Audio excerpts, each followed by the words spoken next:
what naturally gives us volume in our face is fat. And from the age of 30 on, you're losing volume and fat within the face and getting more relaxation of the skin. So replacing kind for kind, meaning replacing the fatty tissue volume loss with your own fatty tissue, has always made sense.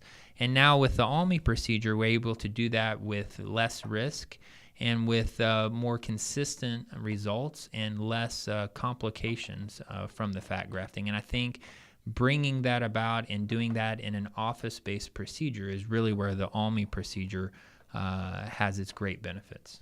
So fat grafting in the face itself is not new, but the ALMI procedure is about 6 months old. And what is the difference between the ALMI procedure and what you've been doing previously in the face with fat transfer? Right. So fat transfer has been around for a very long time, almost 30 years or longer in some cases. Fat grafting in the face helps restore volume, and it's been able to be used from an aesthetic point of view for volume loss due to aging. There's many places where instead of using fillers, you use fat.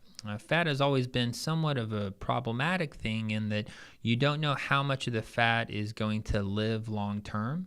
And you can imagine that with larger particles of fat being transferred, you may have an area that has volume and an area without, and that can leave kind of a lumps and other asymmetries.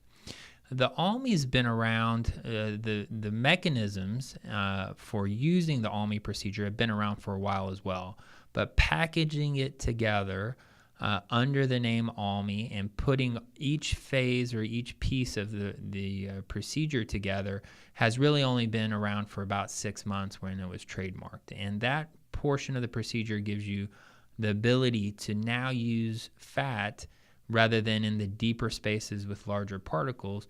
With now you're able to use the fat much more superficially and with smaller particles, so less chance of asymmetries and less chance of the lumps and bumps, if you will, that can be left from fat grafting being done previously too superficially.